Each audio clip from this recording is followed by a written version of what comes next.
Do black families have a harder time getting a loan than white families in Cincinnati? That's the question we set out to answer as we continue to examine the legacies of redlining, the historic practice of keeping black residents from owning homes in certain areas.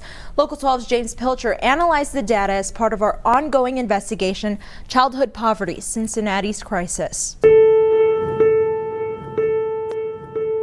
Prospective black homebuyers applying for mortgages in Southwest Ohio were rejected at a rate twice that of white applicants in 2020.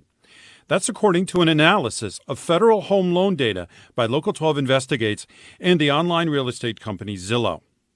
Overall, the local denial rates are about half that of national rates. But fair housing advocates like Derek Dansby say that local data still show an ongoing problem for black families in the region. It's very disheartening.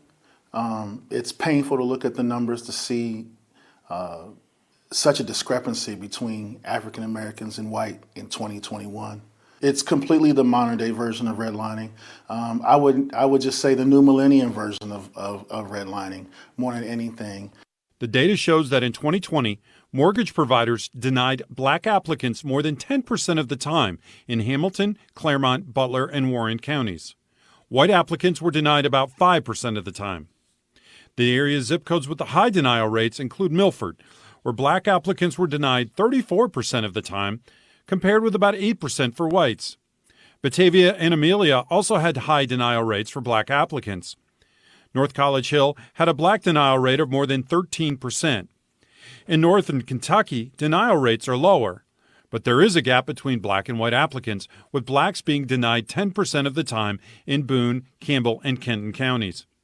Northern Kentucky zip codes with high denial rates include the one that includes Covington, Park Hills, and Fort Wright. 25% of black applicants were denied there. Fort Mitchell, Crestview Hills, saw 17% of black applicants rejected. It was less than 5% for whites. Zillow economist Nicole Bichot says the gaps are not necessarily caused by lower income levels. She says the main reasons are credit scoring policies and a lack of access to banking in minority communities. There is, this huge systemic barrier that is blocking a lot of black and brown communities from accessing homeownership. That has been the story since, a century ago, basically. And unfortunately, not much has changed. I reached out to 4 lenders in the region. Only Cincinnati-based Fifth Third responded, providing an Urban Institute study into lending gaps and a statement that read in part, examining denial rates across different race, ethnicity, and gender groups as reflected in HMDA data does little to explain why potential differences in those denial rates exist.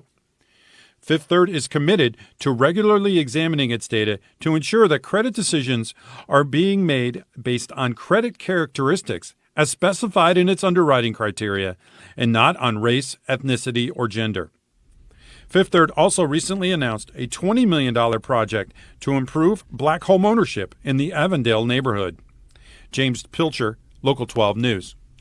You can read the full statement from Fifth Third and how we analyze the data at our special website, CincinnatiPoverty.com.